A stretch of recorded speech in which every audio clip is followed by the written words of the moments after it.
आइए आज मैं आप तक फिर एक नया इतिहास जो बहुत पुराना है उसे आप तक ले आ रहा हूँ। आज यह इतिहास इजराइल और गाजा फलिस्तियों के विषय में पवित्र शास्त्र बाइबल में क्या लिखा है, इसकी संपूर्ण माहिती इतिहास मैं आज आप तक दे रहा हूँ। आज सारे संसार के देशों के लोगों का ध्यान इजराइल और ईरान के युद्ध पर लगा है और यह युद्ध गाजा फलिस्तियों के कारण है। आज सारे न्यूज चैनलों पर, मोबाइल पर लोग देख रहे हैं कि युद्ध कैसा चल रहा है। यह तो अब इजराइल और ईरान के मध्य में चल रहा है, पर जब हम टीवी पर बैठकर देखते हैं तो हमें ऐसा लगता कि हमारे देश में आपस में ही युद्ध हो रहा है, जबकि सत्य इतिहास क्या है संसार के थोड़े लोगों को मालूम होगा। पवित्र शास्त्र बाइबल गाजा के विषय में क्या कहती है।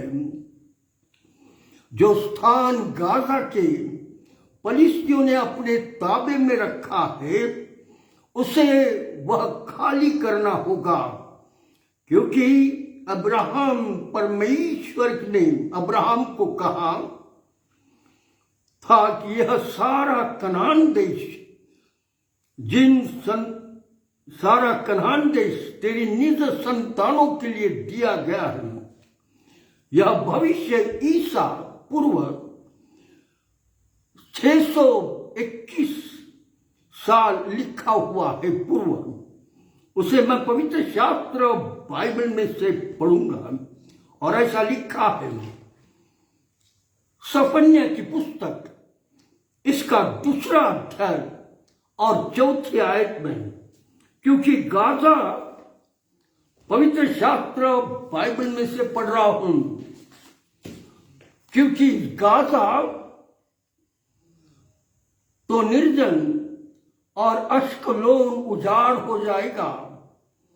अशदोन के निवासी दिन दोपहरी में निकाल दिए जाएंगे और एक्रोन उखाड़ा जाएगा।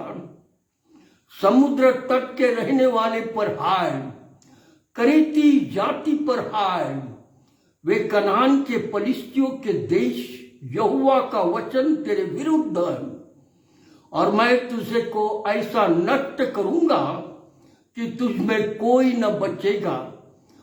उसी समुद्र तट पर चरवाहों के घर होंगे और भेड़शाला समेत चरवाही भी चराएंगे, अर्थात वह समुद्र तट यहूदा के घराने के बचे हुए जो लोगों को मिलेगा, वे उस पर चराएंगे और अश्कलोन के छोड़े हुए घरों में सांझ को रहेंगे, क्योंकि उनका परमेश्वर उनकी सुधि लेकर उनको सारी समृद्धि लौटाएगा। मोआब ने जो मेरी प्रजा के नाम धराई और अमोनियों ने जो अपनी निंदा करके उनके देश की महिमा सीमा पर चढ़ाई की, वह मेरे कानों तक पहुंची।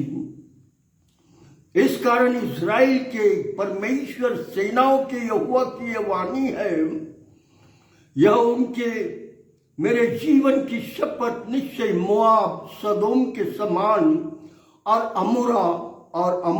गमोरा के समान बिच्छू पेड़ों के स्थान और नमक की खाई हो जाएंगे और सदैव उजड़े रहेंगे। मेरी प्रजा के बीच हुए उनका लुटेंगे और मेरी जाति के शेष लोग उनको अपने भाग में पाएंगे। यह उनके गर्व का बदला होगा, क्योंकि उन्होंने सेनाओं के यहोवा की प्रजा की नाम धराई की और उस पर चढ़ाई मारी। परमेश्वर बाप यहाँ पर क्लियर सबको बता दे रही है कि यह ऐसा हुआ है और यह भी आपके सामने रखूंगा कि यहोशू और इस्राएलियों को इन्होंने पूर्व काल में कैसे फंसाकर गाजा का स्थान अपने ताबे में रखा। पवित्र शास्त्र बाइबल में यहोशू की पुस्तक में हम इसे पाते हैं, लिखा हुआ है। यहोशू इसका 9वां अध्याय और 3 आयत से लेकर तो 27 आयत तक इन्होंने जब ये सुना, फलिस्तियों ने, गाजा ने, कि इस्राएलियों के साथ, क्योंकि इस्राएली इसी देश में गुलाम थे, परंतु जब वहां से 400 बरस के बाद छूटकर आए तब ऐसा कहा है, ये पूरे जब आने लगे तो परमेश्वर ने मूसा को यह पूरा स्थान जो इब्राहिम को दिया था वह स्थान के विषय में कहा और यहोशू से कहा तुम्हें वहां पर सारे लोगों को हटाना होगा, मार डालना होगा और वो पूरा एरिया तुम अपने काबे में लोगे और गाजा का स्थान।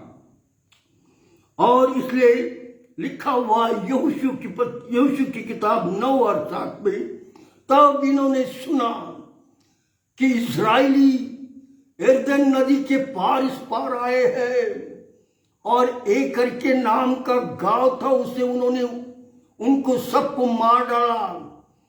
एरियो के गांव को उन्होंने ले लिया, वहां के राजा को मार डाला और भी स्थानों पर उन्होंने युद्ध किया और लोगों को मारा। तो ये फलिस्ती गाजा के लोग सब मिलकर, देखो उसके लिए लिखा हुआ यहोशू की किताब इसका 9वां अध्याय 3 आयत से आगे 27 तक। इन्होंने जब सुना तो गांव के सारे शहर के लोगों ने मिलकर, गाजा के लोगों ने मिलकर 2 आदमियों को भेजा और कहा तुम पुराने कपड़े, फटे हुए कपड़े, पुरानी फफूंदरी लगी हुई रोटी और पुराने जूते फटे हुए पहनकर गद्दियों पर बैठकर दोनों को भेजा। और वे दोनों यहोशू के पास यरदन नदी के इस पार, जब इस्राएली लोग बसे हुए थे वहां ये 2 आए और वो कहने लगे, यहोशू उनको हाथ जोड़ के कहने लगे, हमने तुम्हारी कीर्ति बहुत सुनी, इसलिए हम बहुत दूर से आए हुए हैं। देखो हमारे कपड़े फट गए, हमारे पैर के जूते फट गए, हम इतने दूर से आए और हमारी रोटियों को फफूंदरे लगी हुई है। यह कहकर यहोशू के साथ और इस्राएलियों के बुजुर्गों के साथ बातचीत करने लगे।